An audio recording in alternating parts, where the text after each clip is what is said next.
Hey everyone, Jerry here. Just thought I'd show you our current project and update on it for our SS-250 or 1976, the winter redo. Just got the cylinder back from U.S.Chrome a few weeks ago and I haven't gotten around to showing you the cylinder, but I just thought I'd show it to you. The original piston had seized and it was the standard blue colored bore.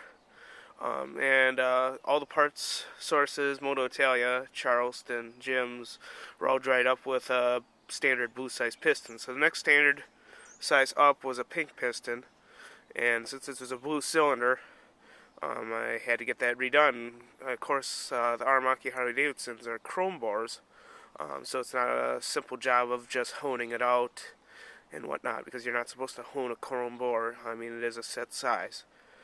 So the only other option, you can get it, I'm pretty sure you can still get bores chrome plated, but there's something much, much better called Nicom. And fortunate for me, I live in Fond du Lac, Wisconsin, which is the world headquarters of U.S.Chrome. They're world-renowned, I know, and I am lucky enough to live in their hometown. It's only a city of about 40,000, so not too big, but I was fortunate enough just to be able to drive, and if I really wanted to, I could actually bicycle or walk over there. But yeah, before work I went over to U.S.Chrome, and they're the premier, I think they were original people to start doing Nicom coating. But Nicom coating is, I'm pretty sure it's much harder, much more durable than chrome boring. I don't think it's prone to flaking or whatnot. I think they can do a coating, I think almost up to 1/10 of an inch. Not sure about that, but I'm pretty sure you can do it pretty thick. I know it's pretty popular with Moto-Guzzi guys and other manufacturers that use chrome bores. There's a lot of ATV manufacturers, whatnot. But I'll show you the bore here. This is a SS-250 stock SX head cylinder. I left the rubber insulators on. You can see it's very, very clean. I talked to the shop foreman himself, Mark, and before I took it in, and he said they bead blast every single cylinder. This was all carboned up. There's a little bit of deposits, but they actually, with a little bit of fingernail scraping, they come right off. This is totally carboned up. Not too bad. We're not running castor oil or anything in it, so it wasn't too bad. But here's the Nicom bore. Just completely shiny. All those little lines in there you see in the video, that's just reflections. It's totally shiny. There's a little bit of a crosshatch to it. I don't know if you can see that at all. Maybe a little bit. But there's a nice crosshatch. Just look how clean this cylinder is. Oh man, it's never been this clean in a long time. So it was fitted to pink piston, which I did paint the mark back on where the factory place. I just stole some of my sister's pink nail polish because, well, I don't have pink testers around. What I gotta use for that for? So here's a new old stock pink piston. Let's see, yep, part number 2204774 PB. Horse of P part, made in 1978.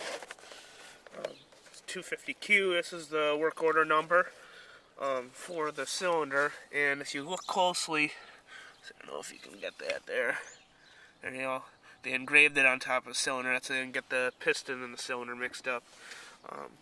He said Mark said they may have done one of these before, but he didn't have the piston to cylinder wall clearances. What he did is he requested me to get all the clearances. So we do have the original Harley-Davidson service manual, so I was able to photocopy the whole entire section since there's quite a few specs for the cylinder and piston. I didn't know what exactly one he needed, and I told him, just keep it, just in case some of my fellow enthusiasts give him a cylinder. But here's a new old stock piston. These are getting harder and harder to find. Not as bad as Amex pistons. You can still get these. I'm pretty sure you can still get. Last time I talked to Leslie, you could still get quite a few of these pistons, the oversized. But here's a new old stock piston for you. So you see the pink mark, that corresponds to that pink mark, yeah, so that designates. So I gave them the piston the same time I gave them the cylinder, that's so Mark could measure the piston, the actual real diameter of it, rather than the book diameter, and that's so they could hone it perfectly.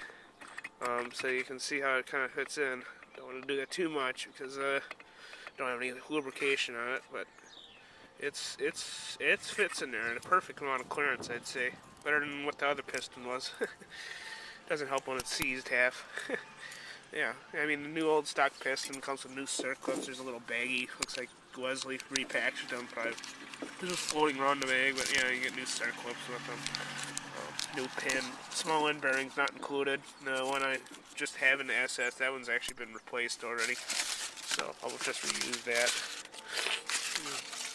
New rings. You can still get rings. That's no problem. But yeah, so you can see LS box. So yeah, I'm super excited. I'm still waiting to get the crank back from Falcon. Was able to procure a brand new connecting rod, new old stock connecting rod from Mike Ward in Kentucky. Thank you, Mike. Appreciate it. Because I really want to get this bike back on the road, and he was a lifesaver within that regard. So, but yeah, that's what we have here. So yeah, I mean this bike will be totally new. I have brand new seals in it. I'll have a brand new Nicom cylinder in it. So it'll be quite nice when I get it all done.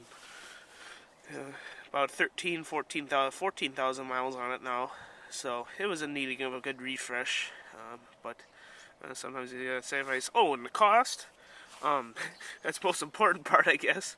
It's not cheap, but it's not too expensive either. I thought the standard pricing was about 190 to 200, somewhere around there. The final bill came out to 250, and that was out the door. Of course, if you're out of state and you can't come to Fond du Lac here and drop your cylinder off, you're gonna have to pay shipping. So I mean, extra 10-20 bucks there. Yeah, 250, and I was able to walk right in, pick it up, and I actually got to see some of the U.S.Chrome's facilities, and it's your average industrial building. It's not too big, probably, I don't know how many square feet, but it's not that big. I mean, they probably, probably have 24 people working there. Not too many, but not too little either. Very active shop, very compact, a lot of media blasters, men and women, cleaning up cylinders and measuring them and whatnot. But maybe someday I can go over there because it's a very old school shop. I mean, you can just walk right into the factory and nobody from OSHA or one of the upper management stops you and tells you to get the heck out of there. So maybe I can con Mark into doing maybe a little bit tour with me. That'd be pretty nice. I know a lot of guys on the internet would probably think that's kind of interesting, but this is where I'm at, and like I said, I'm super excited to get this back. Once I get the crank back from Falcon, it'll be just a matter of just a few hours, and then to get the cases back together and get the cylinder and piston on.